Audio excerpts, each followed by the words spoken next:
vị đang đến với bản tin quốc tế sáng trên kênh FBNC với những tin tức nổi bật sau đây. Cục diện an ninh thế giới đang rất đáng báo động khi Mỹ và Trung Quốc chạy đua xây dựng các căn cứ quân sự trên toàn cầu nhằm gia tăng sức ảnh hưởng ở nước ngoài, kìm hãm đối phương và khẳng định vị trí siêu cường. Khảo sát cho thấy phần lớn người dân và chính khách Mỹ lo ngại chiến tranh giữa hai nước Mỹ-Trung sẽ nổ ra, chỉ điểm Trung Quốc chính là mối đe dọa hàng đầu mà Hoa Kỳ phải đối mặt. Giữa lúc sức mạnh về vũ khí siêu thanh của Trung Quốc đang khiến thế giới choáng ngợp, ngay cả Mỹ cũng tỏ ra sợ hãi, thì Tổng thống Nga vạch trần dường như Washington đang đeo mặt nạ, cố che giấu sức mạnh về vũ khí sát thương này. Chẳng lẽ Mỹ đang giấu mình để khiến Bắc Kinh khinh suất? Trong khi đó, Nga vừa nâng cấp tổ hợp phòng không với dàn tên lửa siêu thanh mạnh gấp 3 lần, khiến các nước dè chừng. Ở khu vực châu Á, Nga điều siêu khu trục hạm tập trận cùng hải quân các nước ASEAN. Trung Quốc kết thân với ASEAN, hội đàm quân sự với Campuchia, Indonesia. Một số tin tức đáng chú ý khác, phái đoàn Mỹ gặp gỡ đại diện cấp cao của chính quyền Taliban tại Qatar. Taliban đã có cuộc hội đàm tích cực với Liên minh châu Âu. Nga tố Ukraine điều quân đến sát sườn biên giới Nga. Liên quan đến siêu biến thể Covid-19 mới, bệnh nhân nhiễm Omicron chỉ xuất hiện triệu chứng nhẹ. FDA Hoa Kỳ bật đèn xanh cho thuốc trị Covid-19 của Merck. Tất cả sẽ được gửi đến quý vị ngay sau đây. Giới quan sát mới đây đã mô tả một cục diện rất đáng báo động rằng Mỹ và Trung Quốc đang chạy đua bố trí các căn cứ quân sự trên toàn cầu để gia tăng sự hiện diện ở nước ngoài.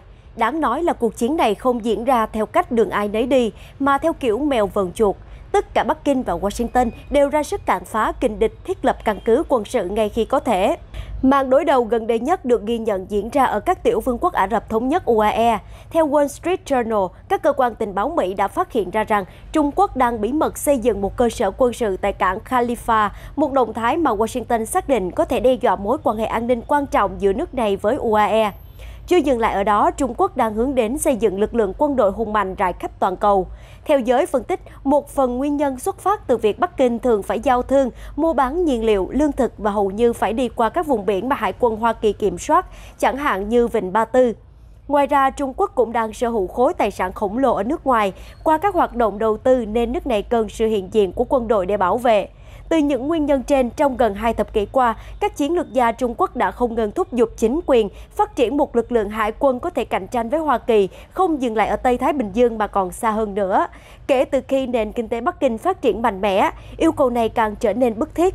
Theo giới quan sát, đơn giản là Trung Quốc đang học hỏi từ Hoa Kỳ. Khi Washington trở thành một cường quốc, nước này cũng thiết lập các căn cứ hải quân và các trạm liên hợp cần thiết để mở rộng phạm vi quân sự của mình. Hiện so với của Mỹ, mạng lưới cơ sở của Bắc Kinh vẫn còn ít ỏi. Tùy theo cách tính, có thể xác định Hoa Kỳ có hàng chục cơ sở quân sự lớn trên khắp thế giới và hàng trăm căn cứ nhỏ hơn. Tuy nhiên, quân đội Trung Quốc vẫn mong muốn dần mở rộng căn cứ hải quân để có thể tác động vào các tuyến đường thủy quan trọng như Vịnh Ba Tư hoặc eo biển Bab al-Mandeb. Theo Bloomberg, đây là bước đà để quân đội giải phóng nhân dân Trung Quốc POA theo dõi hoặc có thể quấy rối các lực lượng Mỹ, như những gì đã xảy ra ở Djibouti. Lầu Năm Góc cáo buộc quân đội Trung Quốc sử dụng tia laser để tấn công các phi công Mỹ tại Cộng hòa Djibouti ở Thái Bình Dương. Chưa dừng lại ở đó, việc phát triển các cơ sở quân sự cũng là con đường để Bắc Kinh phá vỡ nguy cơ Washington phong tỏa hàng hải trong trường hợp xảy ra xung đột. Thậm chí từ đây, Trung Quốc cũng có thể tiến hành cuộc chiến trên biển với Mỹ và đồng minh. Nhìn chung, Bắc Kinh đang tính chuyện dần không để Mỹ và đồng minh chiếm ưu thế ở các vùng biển. Thay vào đó, Hoa Kỳ phải cân não đối đầu với các hạm đội Trung Quốc. Giới chuyên gia cho rằng câu chuyện ở UAE chính là bản phác thảo những gì sẽ xảy ra trong thời gian tới. Trung Quốc sẽ tiếp tục dùng chiêu thức ẩn thân, lôi kéo thương mại và đầu tư để đạt ưu thế cạnh tranh với Mỹ và thiết lập sức mạnh quân sự của mình trên toàn cầu. Trung Quốc đang có cú trở mình đầy mạnh mẽ trong thời gian gần đây. Điều này đang khiến người Mỹ nơm nớp. Kết quả một cuộc thăm dò mới đây do Viện Ronald Reagan tại Mỹ công bố cho thấy hơn 52% người Mỹ chỉ điểm Trung Quốc chính là mối đe dọa hàng đầu mà Hoa Kỳ phải đối mặt. Trong khi đó, chỉ 14% tỏ ra dè chừng với Nga. Phần lớn người dân đều lo ngại chiến tranh giữa hai nước Mỹ-Trung sẽ nổ ra. Cách đây 3 năm, hồi năm 2018, trong một khảo sát tương tự, chỉ có 21% người Mỹ lo lắng trước Trung Quốc, 30% e ngại với Nga. Điều này cho thấy nỗi lo ngại mà Trung Quốc tạo ra đã tăng lên rất nhiều lần và người Mỹ bắt đầu nhận ra thách thức từ Trung Quốc, theo nội dung bài báo cáo. Trong Quốc hội Mỹ năm nay, 44% đảng viên Dân Chủ cũng xác định Bắc Kinh là mối đe dọa lớn nhất. 64% đảng viên Cộng hòa có cùng tư tưởng. Đáng nói là hồi tháng 2 năm nay, chỉ có 20% các đảng viên Dân Chủ thực sự dè chừng với Trung Quốc. Con số đã tăng hơn gấp đôi chỉ sau 9 tháng. Nói về thách thức từ Trung Quốc, có 20% người dân cho rằng hoạt động thương mại và kinh tế của Bắc Kinh có khả năng đe dọa cao nhất, trong khi 19% lo lắng trước tốc độ phát triển quân sự của ông lớn châu Á. 17% cho rằng vấn đề vi phạm nhân quyền mới là yếu tố nghiêm trọng. Trong khi đó, các chính khách Mỹ, cả hai đảng Dân Chủ và đảng Cộng hòa, đều coi kinh tế là yếu tố hàng đầu mà họ lưu tâm trong cuộc đối đầu với Trung Quốc. Xếp thứ hai theo đảng Cộng hòa là quân sự và theo đảng Dân Chủ là vi phạm nhân quyền. Tất cả lo lắng đó kéo theo nỗi lo sợ về một cuộc xung đột quân sự tiềm tàng giữa Hoa Kỳ và Trung Quốc. 71% người Mỹ cho biết họ lo ngại về một cuộc chiến tranh có thể xảy ra. 66% đảng viên Dân Chủ đồng ý với điều này. 79% đảng viên Cộng hòa có cùng nỗi lo ngại.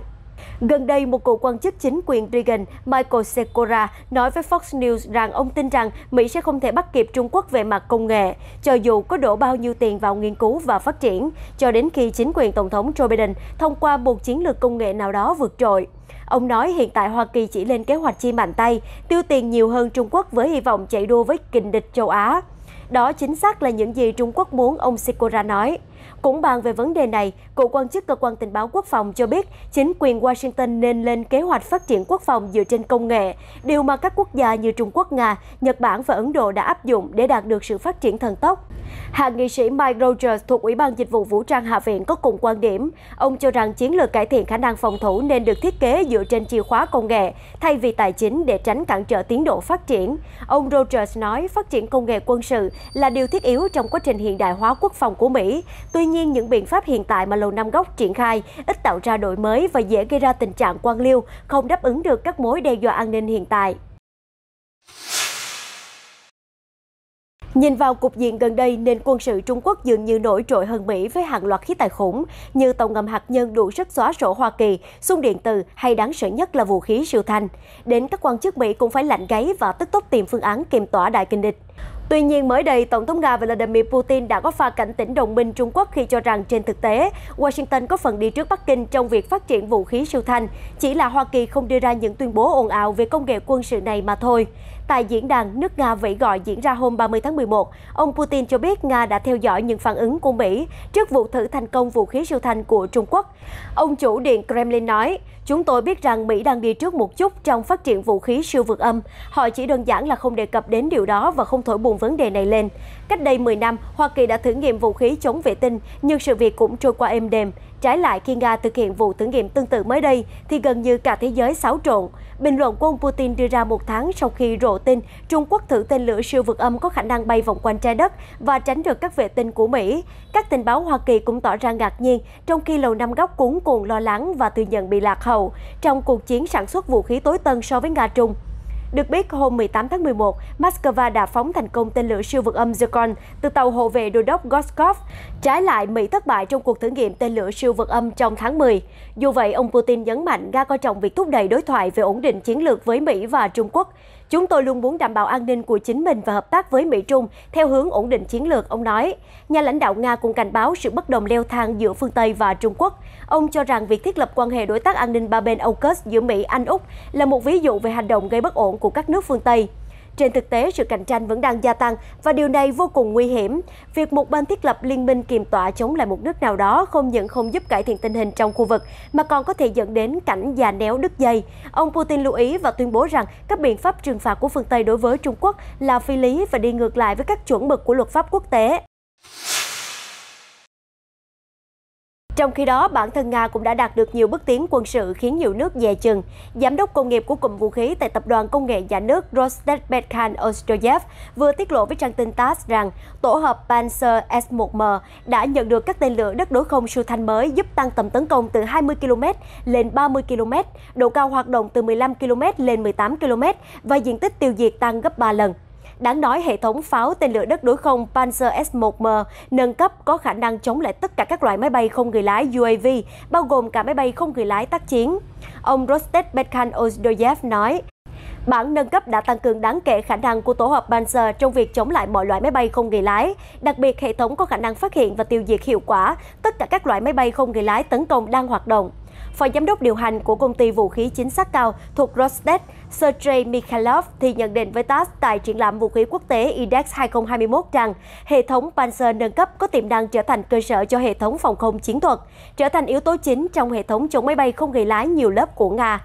Cụ thể, Panzer S1M có thể được sử dụng làm cơ sở để xây dựng một mạng lưới phòng không mô-đun hiệu quả, có khả năng che chắn trước bất kỳ thế lực tấn công nào. Hệ thống tuân thủ đầy đủ các nguyên tắc A2AD, chống tiếp cận, từ chối khu vực. Một hệ thống phòng không được sử dụng để ngăn chặn kẻ thù xâm nhập vào các khu vực quan trọng, ông Mikhailov nói.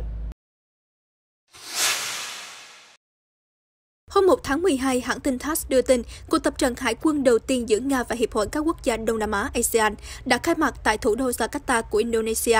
Buổi lễ khai mạc có sự góp mặt của các quan chức các quốc gia thành viên, phái bộ thường trực của Nga tại ASEAN, đại sứ Nga tại ASEAN ông Alexander Ivanov, đại sứ Nga tại Indonesia bà Lyudmila Voropieva. Phát biểu trong buổi lễ khai mạc, ông Ivanov cho biết cuộc tập trận lần này là vì mục đích hòa bình, ổn định và thịnh vượng chung của khu vực. Ngoài ra, nó còn làm sâu sắc hơn mối quan hệ hợp tác chiến lược, trao đổi thông tin cũng như nâng cao năng lực chiến đấu trong thời kỳ mới. Được biết, cuộc tập trận lần này diễn ra ở vùng biển của Indonesia, ngoài khơi Bắc Sumatra và sẽ kết thúc vào ngày 3 tháng 12. Các bên tham gia đã cử các chiến hạm hiện đại nhất của mình, đáng chú ý là siêu khu trục hạm Đô đốc Panteliyev thuộc lớp Udalov của Nga. Cuộc tập trận sẽ có 2 giai đoạn, bao gồm mô phỏng tác chiến ảo và diễn tập bắn đạn thật. Thời gian gần đây, Nga cũng đã tăng cường quan hệ hợp tác chiến lược với khu vực Đông Nam Á, nhằm khẳng định vị thế của mình trước hai ông lớn là Mỹ và Trung Quốc. Vào ngày 28 tháng 10 vừa qua, hai bên đã tổ chức hội nghị thượng đỉnh Nga-ASEAN lần thứ 4 và cũng trùng vào dịp kỷ niệm 30 năm quan hệ song phương. Trong lần hội nghị này, các bên đã thống nhất và ký kết một số văn kiện quan trọng về hợp tác chiến lược. Vào hôm thứ Ba ngày 30 tháng 11, Trung Quốc đã tổ chức các cuộc hội đàm quân sự với hai quốc gia Đông Nam Á là Campuchia và Indonesia. Nhóm công tác chung quân sự Trung Quốc-Campuchia đã tổ chức cuộc họp lần thứ 5 thông qua liên kết video vào ngày 30 tháng 11. Hai bên đã trao đổi quan điểm sâu sắc về trao đổi và hợp tác quân sự và các vấn đề khác cùng quan tâm. Quân đội hai nước nhất trí nghiêm túc thực hiện đồng thuận quan trọng mà lãnh đạo hai bên đã đạt được, tiếp tục ủng hộ lẫn nhau, tăng cường liên lạc, phối hợp và làm sâu sắc hơn nữa hợp tác, đóng góp tích cực vào việc bảo vệ lợi ích chung của hai nước và thúc đẩy sự phát triển quan hệ đối tác, hợp tác chiến lược toàn diện Trung Quốc-Campuchia. Về phía Indonesia, Ủy viên Quốc vụ kiêm Bộ trưởng Bộ Quốc phòng Trung Quốc, Thượng tướng Ngụy Phượng Hòa đã hội đàm với Bộ trưởng Bộ Quốc phòng Indonesia Prabowo Subianto thông qua liên kết video. Ông Ngụy cho biết, Chủ tịch Tập Cận Bình và các nhà lãnh đạo Hiệp hội các quốc gia Đông Nam Á ASEAN đã cùng tuyên bố thiết lập quan hệ đối tác chiến lược toàn diện Trung Quốc-ASEAN. Điều này đã tạo động lực mạnh mẽ cho việc củng cố lòng tin chiến lược và hợp tác toàn diện giữa Trung Quốc-Indonesia. Ngoài ra, ông Ngụy chỉ ra rằng, với tư cách là láng giềng quan trọng của nhau, trong những năm gần đây, Trung Quốc và Indonesia đã chứng kiến hợp tác trên nhiều lĩnh vực được mở rộng và quan hệ đối tác chiến lược toàn diện ngày càng đi vào chiều sâu. Hai nước cần cùng nhau chống lại chủ nghĩa bá quyền và tâm lý chiến tranh lạnh, xử lý những mâu thuẫn, vấn đề đang tồn tại và cùng nhau bảo vệ hòa bình ở khu vực châu Á-Thái Bình Dương. Ông Ngụy nhấn mạnh quân đội Trung Quốc sẵn sàng làm việc với quân đội Indonesia để tăng cường liên lạc cấp cao, cải thiện các cơ chế hợp tác, thực hiện phối hợp đa phương chặt chẽ hơn và thúc đẩy hợp tác chống dịch nhằm thúc đẩy phát triển hơn nữa quan hệ quân sự. Ở diễn biến khác liên quan đến căng thẳng giữa Nga và Ukraine, hôm 1 tháng 12, Điện Kremlin tuyên bố sẽ không giải quyết những bất đồng với nước láng giềng do Kiev có hành động khiêu khích điều quân đến khu vực gần biên giới Nga. Thời gian qua, Bộ Ngoại giao Nga đã cáo buộc Ukraine triển khai một nửa quân số hoặc khoảng 125.000 quân tới Donbass, một khu vực xung đột ở miền đông Ukraine, nơi các lực lượng chính phủ đang chiến đấu với phe ly khai do Nga hậu thuẫn kể từ năm 2014. Người phát ngôn Điện Kremlin Dmitry Peskov lặp lại cáo buộc đó và cho biết Moscow cực kỳ lo ngại về lần điều động binh lực này của Ukraine ở khu vực sát sườn Nga. Ông nói rằng chính quyền Kiev có thể đang lên kế hoạch dùng vũ lực để giải quyết cuộc xung đột với lực lượng ly khai do Nga hậu thuẫn ở miền đông. Ông Peskov cũng đề cập đến xung đột giữa Belarus và Liên minh châu Âu EU về vấn đề năng lượng và cuộc khủng hoảng di cư. Hôm 1 tháng 12, Tổng thống Belarus Alexander Lukashenko cho biết ông sẵn sàng đóng băng các dòng năng lượng của Nga băng qua Belarus trên đường đến châu Âu nếu Ba Lan đóng cửa biên giới với Belarus. Điện Kremlin đanh thép nhắc nhở Moscow không chấp nhận ý tưởng của Minsk. Tuy nhiên, phía Nga vẫn dịu giọng cho rằng Belarus đang chịu áp lực phi lý chưa từng có và hy vọng tình trạng tắc nghẽn dẫn đến thiếu hụt dòng khí đốt của Nga đến châu Âu qua Belarus sẽ không xảy ra. Ông Peskov nói rằng việc EU gây áp lực lên Belarus do cáo buộc thúc đẩy cuộc khủng hoảng người di cư đã dẫn đến phản ứng cứng rắn từ ông Lukashenko. Chuyển sang tin tức liên quan đến Afghanistan, Bộ Ngoại giao Hoa Kỳ vừa cho biết một phái đoàn Hoa Kỳ do đại diện đặc biệt về Afghanistan Thomas West dẫn đầu đã hội đàm với các đại diện cấp cao của chính quyền Taliban Afghanistan tại Qatar vào thứ Hai 29 tháng 11 và thứ Ba 30 tháng 11. Hai bên đã thảo luận về phản ứng của cộng đồng quốc tế đối với cuộc khủng hoảng nhân đạo ở Afghanistan và phái đoàn Mỹ cam kết tiếp tục hỗ trợ các nỗ lực của Liên Hiệp Quốc để giải quyết tình hình. Các quan chức Mỹ bày tỏ quan ngại sâu sắc về các cáo buộc vi phạm nhân quyền và kêu gọi Taliban bảo vệ quyền của tất cả người dân Afghanistan, duy trì và thực thi chính sách tổng ân xá và thực hiện các bước bổ sung để thành lập một chính phủ đại diện và bao trùm. Các quan chức Mỹ kêu gọi Taliban thực hiện cam kết cung cấp khả năng tiếp cận giáo dục trên toàn quốc ở mọi cấp độ cho phụ nữ và trẻ em gái. Sau cuộc hội đàm, Bộ Ngoại giao Mỹ cho biết Taliban bày tỏ sự cởi mở trong việc tham gia với cộng đồng quốc tế để tiếp cận đầy đủ các chính sách giáo dục và hoan nghênh các nỗ lực xác minh và giám sát tiến độ đăng ký học của phụ nữ và trẻ em gái ở tất cả các cấp. Ở một diễn biến khác, một phát ngôn viên của Taliban hôm thứ Ba 30 tháng 11 tiết lộ rằng nhóm này đã tổ chức các cuộc họp với Liên minh châu Âu EU về tương lai của mối quan hệ giữa Kabul và Brussels. Trả lời phỏng vấn của mạng lưới truyền hình toàn cầu Trung Quốc, người phát ngôn Suhail Shahin cho biết các cuộc gặp với EU diễn ra tích cực, bao gồm nhiều chủ đề từ tình hình an ninh và kinh tế hiện tại ở Afghanistan đến hỗ trợ nhân đạo. Với Liên minh châu Âu, phái đoàn của chúng tôi đã có 2 cuộc họp với họ và đã cùng thảo luận về tình hình an ninh, kinh tế, tình hình hiện tại, hỗ trợ nhân đạo và cả quan hệ giữa Afghanistan và Liên minh châu Âu. Các cuộc họp diễn ra tích cực. Các cuộc họp này là một loạt các cuộc họp mà chúng tôi đã có trong quá khứ và chúng sẽ tiếp tục trong tương lai. Thông qua các cuộc họp này, chúng tôi có thể hiểu nhau, hiểu quan điểm của nhau và quyết định cách tiến hành trong tương lai, ông Shahin nói. Chuyển sang một số tin tức đáng chú ý khác, một quan chức hàng đầu của Liên Hợp Quốc đã chỉ trích việc Hoa Kỳ trục xuất những người di cư khỏi biên giới phía nam của họ, thúc đẩy Washington hành động nhanh hơn để có chính sách hợp lý giải quyết tình trạng di cư bất hợp pháp. Filippo Grandi, Cao ủy Liên Hợp Quốc về người tị nạn UNHCR, thúc giục chính quyền của Tổng thống Joe Biden làm nhiều hơn, nhanh hơn và có chiến lược hơn với Mexico lẫn Trung Mỹ để đưa ra các giải pháp thay thế cho di cư bất hợp pháp bằng cách cải thiện an ninh và cơ hội việc làm. Chúng tôi nghe rất nhiều về những chương trình này đang được nói đến, nhưng chúng tôi thấy rất ít chương trình vẫn đang diễn ra tại thời điểm này. Và tôi nghĩ rằng đây là vấn đề thực sự để ngăn chặn những phong trào di cư này xảy ra một lần nữa, hoặc đúng hơn là không tiếp tục. Ông Grandi nói với Reuters vào cuối ngày thứ Hai, 29 tháng 11 tại Guatemala. Trước đó, ông Biden thề sẽ dỡ bỏ nhiều chính sách nhập cư khắt khe của người tiền nhiệm Donald Trump. Tuy nhiên, một số biện pháp bị chỉ trích nhiều nhất của ông Trump vẫn được áp dụng, bao gồm chương trình giao thức bảo vệ người di cư MPP, được gọi một cách không chính thức là ở lại Mexico, và tiêu đề 42 cho phép trục xuất nhanh chóng những người di cư do đại dịch Covid-19. Ông Grandi nhận định, Mỹ hiện đang trục xuất người di cư rất nhanh, nhưng chúng tôi không đồng ý với điều đó. Tôi lo lắng rằng chính quyền ông Biden khó có thể thực hiện điều đúng đắn mà họ muốn làm. Hoa Kỳ đã trục xuất hơn 1,2 triệu người di cư kể từ khi bắt đầu đại dịch.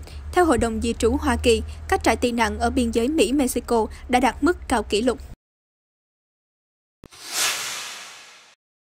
Liên quan đến việc Nhà Trắng công bố các hạn chế đi lại mới để đối phó với biến thể coronavirus Omicron, Tổng thống Hoa Kỳ Joe Biden đã nói với các phóng viên vào thứ Ba ngày 30 tháng 11 rằng ông không có ý định gây sốc cho các đồng minh bằng cách thiết lập các hạn chế đi lại đối với họ để kiềm chế đại dịch Covid-19. Trước đó, trong cùng ngày, Trung tâm Kiểm soát và Phòng ngừa Dịch bệnh Hoa Kỳ CDC đã khuyến cáo người Mỹ không nên đi du lịch đến Niger, Papua New Guinea, Ba Lan, Trinidad và Tobago với lý do lo ngại về Covid-19.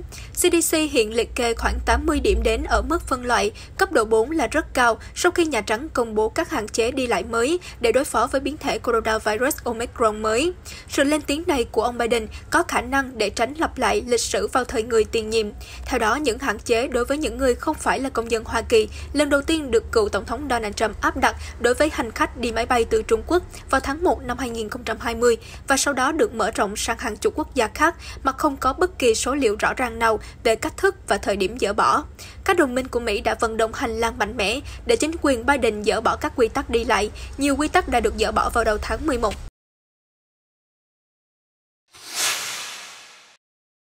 cũng liên quan đến siêu biến thể khiến thế giới hoang mang.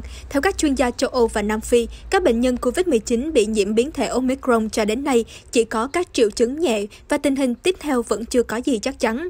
Hôm 30 tháng 11, Giám đốc Trung tâm Kiểm soát và Phòng ngừa Dịch bệnh châu Âu Andre Armand cho biết, cho đến nay đã có 42 trường hợp nhiễm biến thể Omicron và 6 trường hợp nghi nhiễm đã được ghi nhận ở 10 quốc gia thành viên Liên minh châu Âu. Hầu hết bệnh nhân đều từng du lịch châu Phi. Cho đến nay, tất cả bệnh nhân mắc biến thể Omicron ở châu Âu chỉ có các triệu chứng nhẹ hoặc không có triệu chứng và chưa có trường hợp bệnh chuyển nặng hoặc tử vong nào liên quan đến biến thể này. Armand cũng tuyên bố rằng khả năng chống lại hệ miễn dịch của virus đột biến Omicron vẫn chưa rõ ràng. Các nhà nghiên cứu đã phân tích huyết thanh thu được từ các bệnh nhân mắc siêu biến thể này và dự kiến sẽ đưa ra kết luận sau 1 đến 2 tuần tới.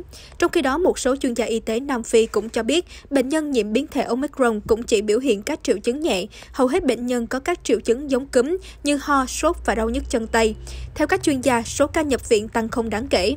Dù vậy, các chuyên gia vẫn nhấn mạnh rằng các đặc điểm của biến thể Omicron vẫn chưa được xác định rõ ràng nên vẫn còn quá sớm để đưa ra kết luận, do đó thế giới vẫn cần thắt chặt công tác phòng chống dịch. Hôm 1 tháng 12, báo cáo Brian Woods của Ủy ban Chất lượng Anh Quốc cho biết, một hội đồng chuyên gia của Cục Quản lý Thực phẩm và Dược phẩm Hoa Kỳ FDA đã tiến hành bỏ phiếu kín về việc thông qua sử dụng thuốc kháng virus do hãng dược Merck phát triển để điều trị COVID-19. Kết quả cuối cùng cho thấy FDA đã hoàn toàn chấp thuận đề xuất này với tỷ lệ xích sao 13 phiếu thuận và 10 phiếu chống. Tuy nhiên, việc cấp phép lần này đi kèm với ràng buộc giới hạn đối tượng được chữa trị. Theo đó, chỉ có những bệnh nhân có nguy cơ cao mới được điều trị theo phác đồ mới này.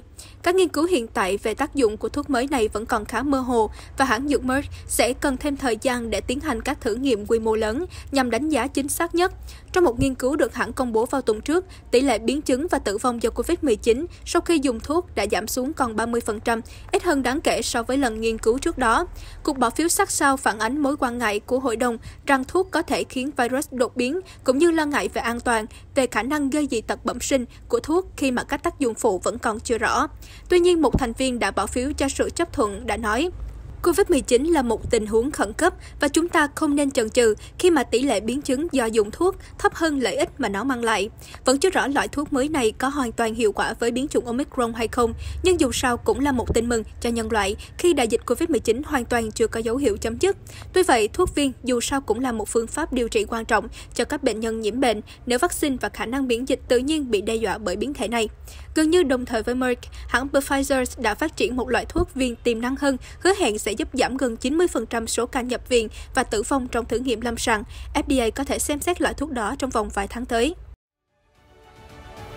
Tin tức vừa rồi cũng đã kết thúc bản tin ngày hôm nay. Cảm ơn quý vị đã quan tâm theo dõi. Xin chào và hẹn gặp lại trong các bản tin sau của FBNC.